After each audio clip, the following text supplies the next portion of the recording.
Surat cyber crime પોલીસે સુરતના senior સિટીઝનને digital arrest કરી 1.5 મહિનામાં 1 કરોડથી વધુ રૂપિયા પડાવી લેવાના ગુનામાં બેંક એકાઉન્ટમાં કમિશનથી ભાડે આપનાર 4 ઇસમોની પોલીસે ધરપકડ કરી. સુરત સાયબર ક્રાઇમ પોલીસે સુરતના સિનિયર સિટીઝનને 1.5 મહિના સુધી ડિજિટલ એરેસ્ટ કરી 1.5 કરોડ રૂપિયા પડાવવાના ગુનામાં પોતાનું બેંક એકાઉન્ટ કમિશનથી આપનાર બનાસકાંઠાના પાલનપુર નરેશ હીરાભાઈ ચૌહાણ, સંજયકુમાર સોલંકી, અબ્દુલ રહેમાન અબ્દુલ શેખ, હર્ષ પ્રવીણભાઈ પરમારની ધરપકડ કરી છે. ત્યારે આ ગુનામાં સાયબર સેલ ક્રાઇમ પોલીસ અગાઉ અમદાવાદના કૈલાસબેન ભંડેરી, રીતેશ અટાળાની ધરપકડ કરી છે. ત્યારે સુરતના સિનિયર સિટીઝનને 1.5 મહિના સુધી ડિજિટલ એરેસ્ટ કરી દિલ્હી ક્રાઇમ બ્રાન્ચ પોલીસ અને સીબીઆઈ ઓફિસર તરીકેની ખોટી ઓળખ આપી મની લોન્ડરિંગના કેસમાં દમદાતી આપી ટુકડે 1 કરોડ રૂપિયા પડાવી લીધા. ત્યારે હાલ પોલીસ એકાઉન્ટ ભાડે આપનાર ઇસમોની પણ અટકાયત કરી છે.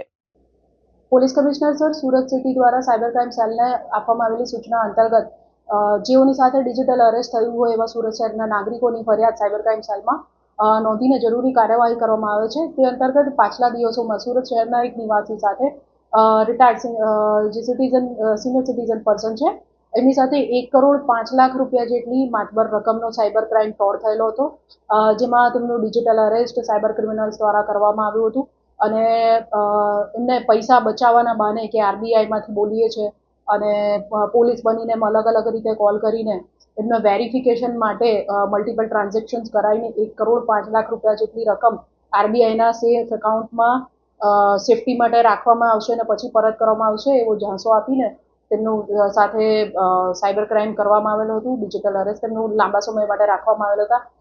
સદર સિનિયર સિટીઝન ફરિયાદી દ્વારા અત્રે સાયબર સેલનો સંપર્ક સાધતા અત્રે એમની ફરિયાદ નોંધવામાં આવેલ હતી, જે અંતર્ગત પાછલા દિવસોમાં સાયબર ક્રાઇમ સેલ દ્વારા અમદાવાદ ખાતેથી 2 આરોપીઓની ધરપકડ કરવામાં આવેલ હતી. Bureau report Janadesh news Surat.